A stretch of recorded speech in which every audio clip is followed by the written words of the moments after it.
I suppose I don't really know where to start with this video. I suppose let's talk about grief. Grief in general.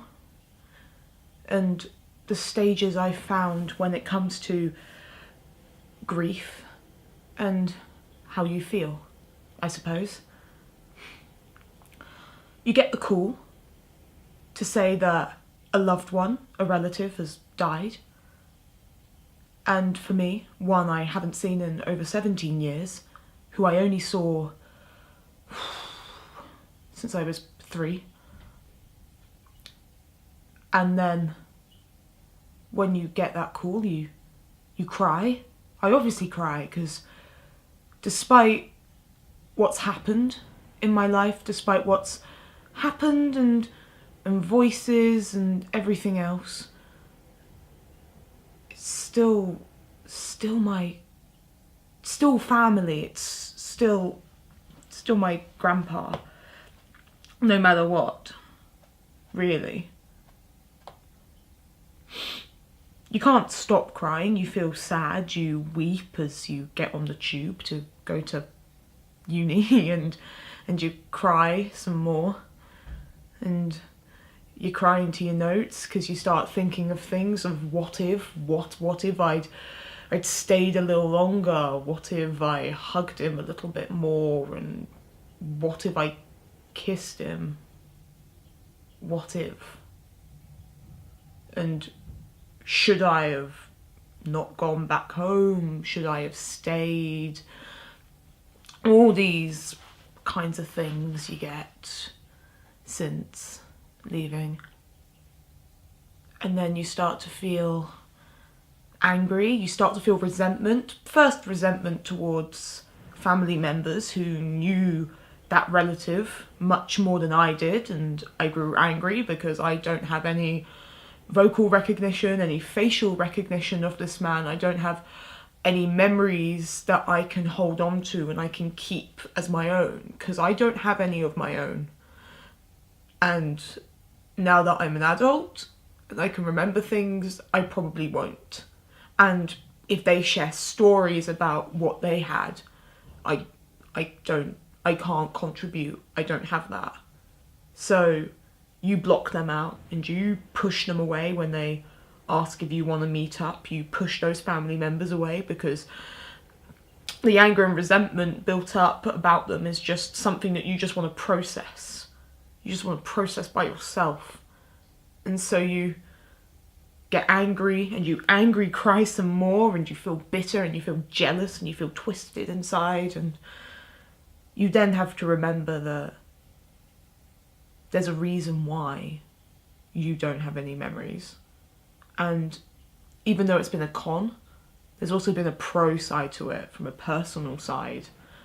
And you've lived a very happy and good life. And then you're walking. You walk to places, you have to still get on with your daily life. You go to the shop, you go to the supermarket, you buy food. You then also have to make sure that your oyster is all topped up, and you have to do all these things. And you see people walking to and fro, all the while on the street, and inside of you, in this cavity that you live in, there is this grey cloak that sits around your shoulders. And it's almost like a veil, a grey veil, and it wants to seep into your very bones, and it wants to make its home, and it's called grief. Grief wants to make its home in your body and just keep you in this very sad place where you just want to cry all the time. And you look around at other people and they're smiling and happy and loving one another and going on about their lives, and you so angry at other people. You get angry in your head and you go, why are you so happy? Why can you be happy? Why can you, when I cannot laugh or feel happy or crack a joke or feel like I used to because I have lost someone? How dare you be happy when I cannot be, because I have lost someone that I would have loved so dearly. but you then have to remind yourself that other people live other lives other than you, and they have their own problems, and they've grieved over people they've lost and cried over the lovers they've broken up with, and they'll find their own grief if they've never found it, and grief always finds you. Tonight is my night to cry and grieve and mourn and just be sad for a while. I want to allow myself to have all these emotions. I want to weep and make sure that I get everything out, and I cry when there's no more tears. Because I also want to remind myself that you do get stronger. It does get better. You may not have felt grief in a very long time, kiddo, but time is a good healer, no matter how cliche it sounds. Time is a healer for you right now. And you will get stronger, and it will get better. And yes, you may not be 100% Eleanor just yet. Every day will get a little bit better and a little bit better, and you'll just learn to cope with it. And it will be something that, yes, you do get sad of every now and again, and it will crop up. But it's something you can manage. And of course, I have lost relatives in my past, and each one lives in my heart, like a little hole in my heart.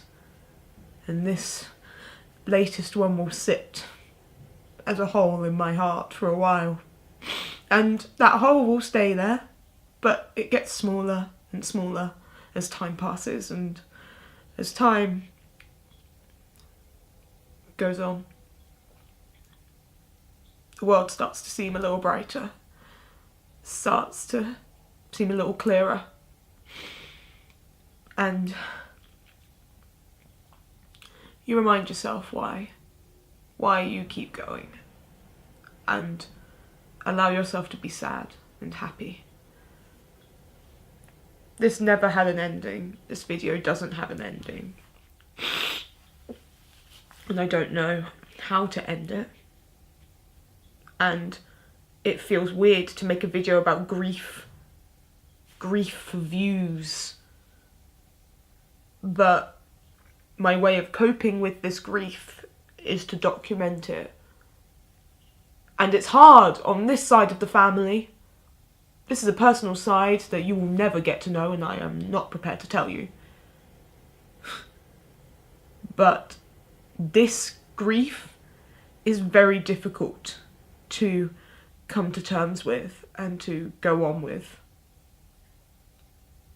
just because of reasons and personal things that have happened on this side of my family that have just made things so difficult for everyone. But